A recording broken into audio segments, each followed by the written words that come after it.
Because the moment that we make progress and then the progress stops, and I know your wrist is starting to hurt and there will be a reward in heaven and a crown with some big jewels in it when you get done with this sermon, and an ice pack.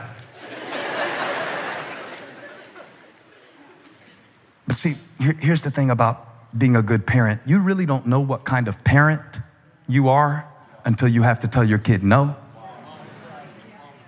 Yeah? True? Because I play this game with the kids, and I know it's terrible, but sometimes I ask them who would they choose to live with. It's just a game. You look so disturbed, sweetheart. It's just a game. It's not real. It's just a terrible, evil game that I play with my kids. And I used to feel like it was a compliment when they said me, until I realized that the one they would choose to live with is usually the parent who doesn't know how to say no.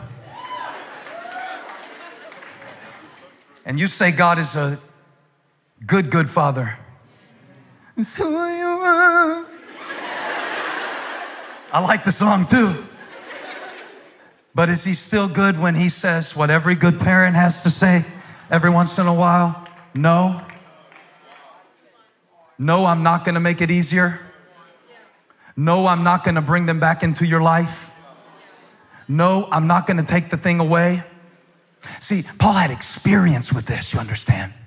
Because he had something that he called a thorn in his flesh.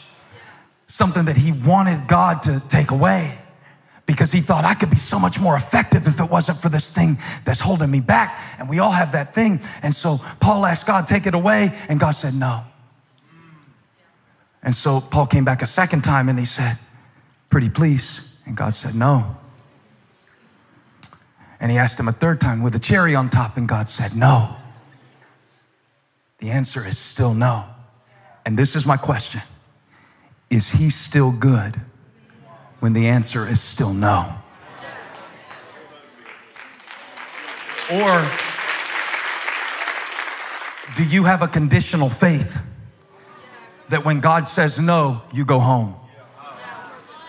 That when it doesn't happen overnight, and that when you don't see results right away, not only do you quit the gym, but you quit church and you quit praying.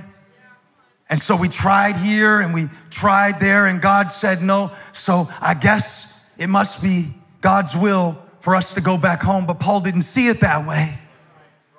Paul knew that just because God says no doesn't mean it's over. And I prophetically proclaim that over someone's life today. I don't know what no you've been told by God, by life, by the doctor, by another person. I don't know what the no is, but I don't have to know what the no is. Here's what I know, because he who began a good work in you will be faithful to complete it. It's not over. It's not over. Show them on the screen. It's not over. In fact, here's what I learned about God. Sometimes when he says no, it's because there's a greater opportunity that I don't know about yet. And God is so good. Help me preach now. I'm closing the message. But this is for somebody who's been told no. And the pain hasn't gone away. And the memory hasn't gone away. And it hasn't gotten easier, and the seas haven't gotten smoother, and it doesn't seem to be changing in your situation. But God came to give you strength in your spirit. It's not over. Just because God said no doesn't mean he's left you alone. He is with you in the no, like he was with you in the yes. He's a good father.